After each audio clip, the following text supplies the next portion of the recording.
Happy Monday. Hope everybody had an awesome weekend. We are kicking off Monday with a second Deal Lab, our second one ever. And today we're traveling over to the Gulf Coast of Texas with Aaron, who's going to take us through a successful case study, walking us through a project of a property they picked up that actually was already a short-term rental, but it was underperforming. And so I am really excited to hear more about this. I think when we see a property that's an existing short-term rental and it's underperforming, we automatically assume that it's the property's fault, and we don't see past those numbers to see what's possible. So, Aaron, thank you so much for joining us. Make sure you guys put some comments, leave some questions. We'll be sure to get to them. But Aaron, you can feel free to take us away. All right, awesome. Yeah, and thank you for segueing that, Ashley, because I've been getting a very common question: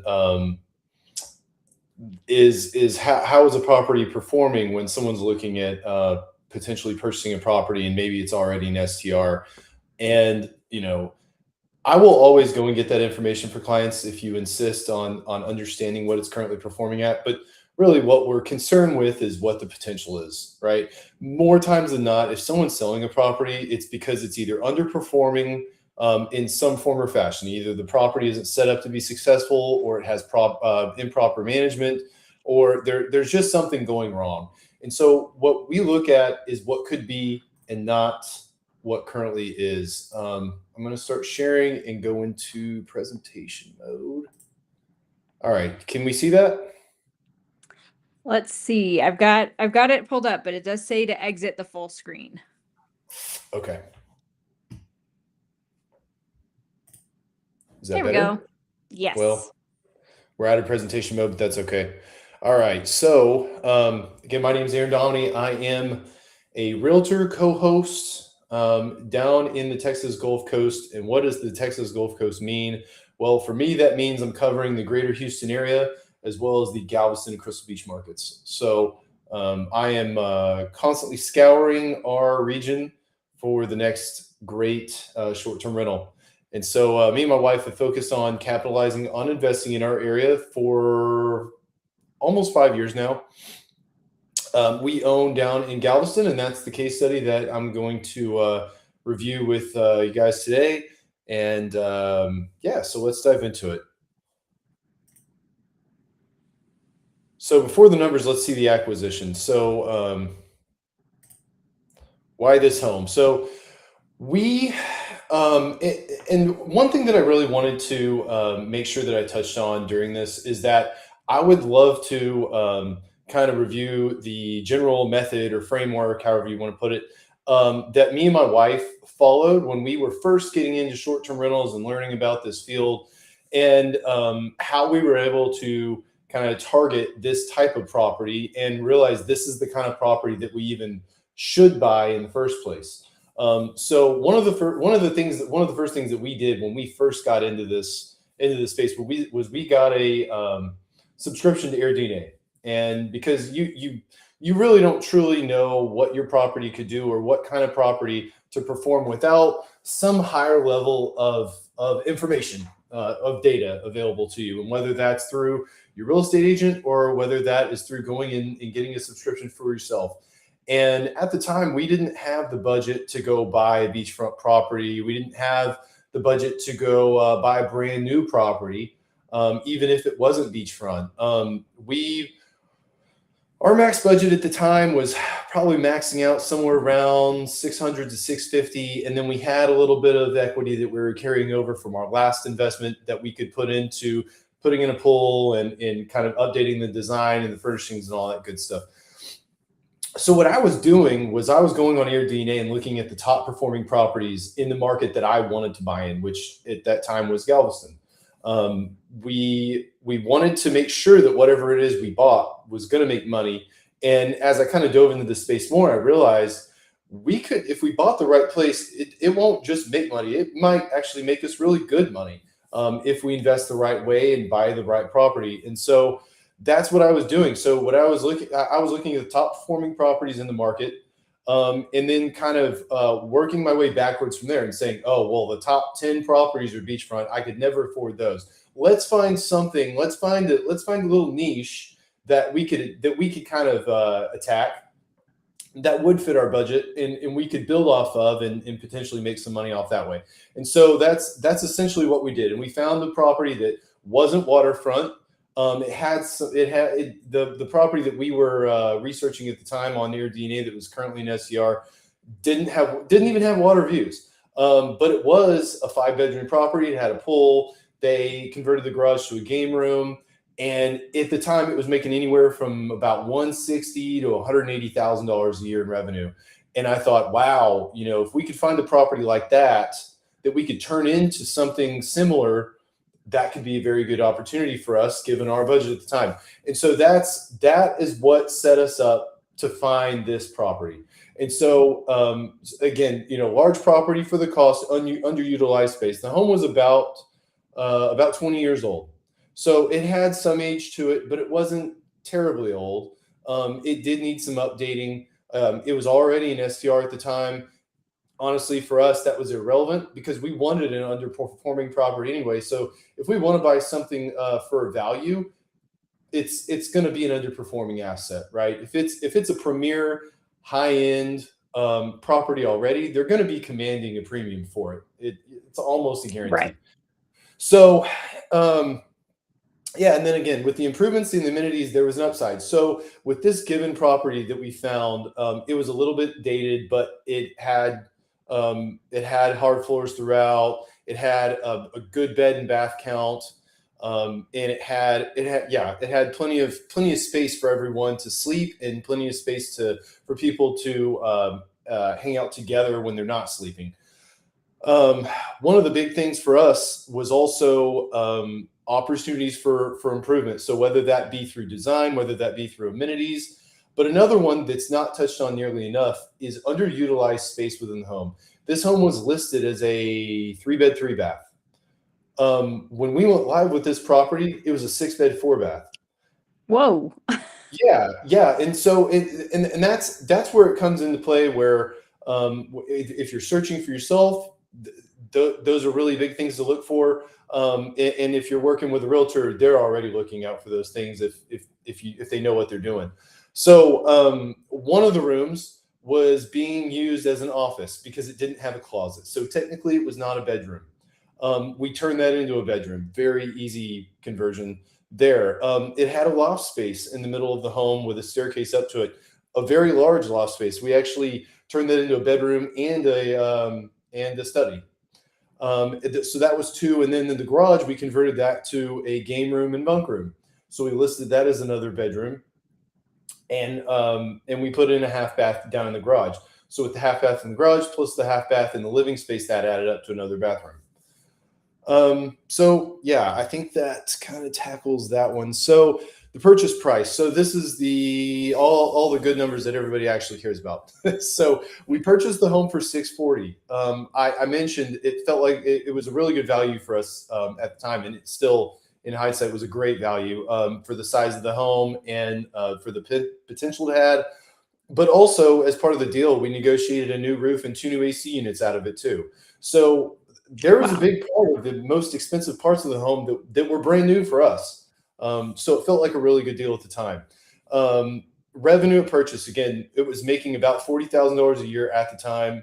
We bought it furnished. We'll never make that mistake again. This is something I preach to all my clients. A lot of people want to buy furnished. They want that one less expense after they buy the home. They want less work after they buy the home. And that's totally understandable. But let my nightmare of a decision buying furnished be everyone's lesson. If you're buying it furnished, odds are that is not furniture you want. We got in there and everything was falling apart. It was ancient. It was things that you wouldn't realize just walking through the home and viewing it. But once you start sitting in it and living in it, it's a totally different story. So we ended up basically getting rid of all of the furniture that was in the home and redoing all over again. The all-in renovation and design was right around $150,000. So to kind of recap all the things that we did, and this was based on the numbers, again, going back to that top performing property, what our strategy was that we were going to, at minimum, match everything that other property was doing and kind of plus oneing them, upping them in a little bit in as many categories as we could. So we put in the pool to match their pool. We converted the garage to a game room and bunk room to match their game room and bunk room as well. Um, let's see, we ended up with more bathrooms and more bedrooms than the other home. We ended up being able to sleep more people than the other home, and the other home had no level of design whatsoever. So we thought, okay, we don't have $150,000 interior design budget, but what we do have is the ability to go change out all the light fixtures in the home, go Hmm. change out all the fans, go paint all the walls. Those are all things that most people can do themselves. And if they can't do it themselves, it's not a super expensive thing to do after you buy it, and it completely changes the way that the home looks. Yeah, If I agree on, especially on light fixtures. I think they're very underrated on how they can elevate a space, and they photograph so much better if you have really nice fixtures. That's exactly right. It really changes the look of the room, and of course, new furniture helps as well. And the furniture, for those that have the time, Facebook Marketplace is an amazing asset for furniture. Yes, it is. Lightly used furniture. But yeah, so this is kind of a before and after. So we kept the bar space. We obviously painted that. We wanted it to be more colorful, more light, and more inviting to guests. So it doesn't necessarily scream beach house for the style that we went with, but we wanted it to have some aspect of being by the beach. So again, we got rid of the beige walls, Mhm. the beige rug, the dark furniture. We wanted to bring in brighter colors for the furniture, but still have kind of a wider array of colors that we're working off of. Let's see. Yeah, this is just kind of an example of one of the bedrooms that we redid. This one had a new bed in it. This bed in all was something like $300 or $400. The mattress off That's of Amazon is like $300. These things look very expensive, but you can come up with ways to be a lot more budget conscious without it being obvious. yeah. Yeah, and you can see the difference there in the light fixture with that ceiling fan. It just is so much more elevated. Yes, it makes it look and feel like a much more premium experience. And there's the pool that we put in after we bought it. A really big perk of this neighborhood and in this lot was we have nearly an acre to work with, so we're still only using maybe half of the lot, which kind of brings me to another point that if you can get it, if your budget affords you to do it in the market that you're buying in, it is always a huge benefit to have some extra space to expand to over time. At maybe competition continues to rise and you need to continue upping the game. That every competitive market is just going to get more competitive over time. So if you have any extra space that you have, would definitely be to your benefit. So why this deal won? So room for negotiation during the acquisition. Yeah, we touched on that. The large footprint allowed for sleeping capacity increase. We touched on that. And then the currently underperforming does not always mean the property itself is a dud. Yeah. So if we underwrote this home based on the current performance, there's no way it would even come close to even covering the bills for that home, Right. right? Um, we did put a substantial amount of money back into this home after we bought it. Not everyone can afford to do that on their first deal, but what you can do is design updates. You can make more budget friendly amenity choices, such as cornhole or a mini putting green course, things that are maybe a few $1,000s rather than the 60,000 that it costs, a 60 plus thousand that it costs to put a pool in. Um, every little bit matters as long as it is done in a tasteful way. Yeah. Well, I always think, I mean, this is a hospitality business, and if I were booking a hotel and I'm looking at the two photos, I'm obviously willing to pay more to stay at the property that's in all the after photos versus the one on the right. I'm expecting a budget experience. And so you're never going to get to those high revenue returns if you're not going to provide an elevated experience. That's exactly right. And once you have a, if you're able to get a larger property like this one, another really nice aspect of it is in the off season, you can drop your rates quite a bit from your peak pricing and still do a lot better than maybe the three bedrooms who have to make a certain amount just to cover their bills because their peak season isn't nearly what your peak season is. Right. In that off season, you may be able to sacrifice and say, okay, I'm just gonna. My goal is just to make enough to cover our bills for a month or two until the high season starts to pick back up again for spring break, where you really start to cash in. Um, you can afford the dips a little better than maybe a smaller property can. Yeah. Well, and I think it's interesting to ask you how you overcame sort of the fear of the unknown. When you buy a property that's already performing a certain way, you feel a sense of safety and guarantee of something. You've been through this yourself and you help guide clients through it where you're seeing the potential in the property. Do you have any tips on how people can kind of overcome that fear? I mean, I rest on the data. At the end of the day, it all comes down to the data. If the data supports it, um, if a property is making 150K according to AirDNA and Price Labs, and you and you know that you've at minimum matched as far as design and amenities and sleeping capacity go, then it's pretty safe to say you're going to make at least what they're making next year. Again, there are other aspects to it. You do need to make sure that you're managing up to par with the best managers around to ensure that you continue Mhm. to capitalize on that. And if you're not up to speed on revenue management, make sure you go either figure it out or go hire someone to help you. That's a very easy space to shore up your knowledge on, whether that's educating yourself on how to do it or hiring that work out. But there are multiple facets to this business, but as long as you have those things covered, the data speaks for itself. And the more data points you can get to point you towards that expected revenue, the better. But I will say the pioneers are always the ones who cash in the best, Yep. the cash in the most. So Love that.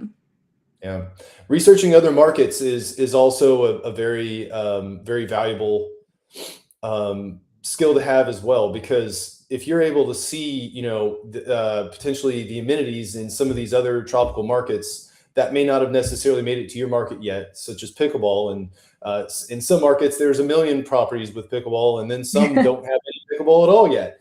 And so if you're able to see, okay, these properties are doing very well over here with these amenities in a similar climate that are played and enjoyed nationwide. It's not specific to a market. Odds are your guest would probably enjoy it as well. Awesome. So going through the rules, different areas of Houston and Galveston and Crystal Beach have different rules based on the city and county jurisdictions that you're in.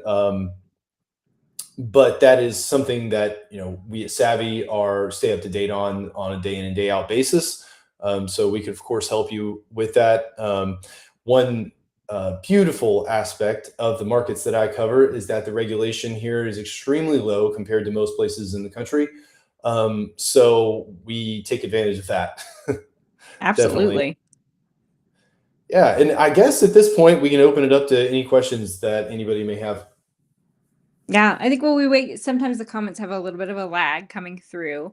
While we wait for anybody that wants to leave a question for you, I'd love to hear.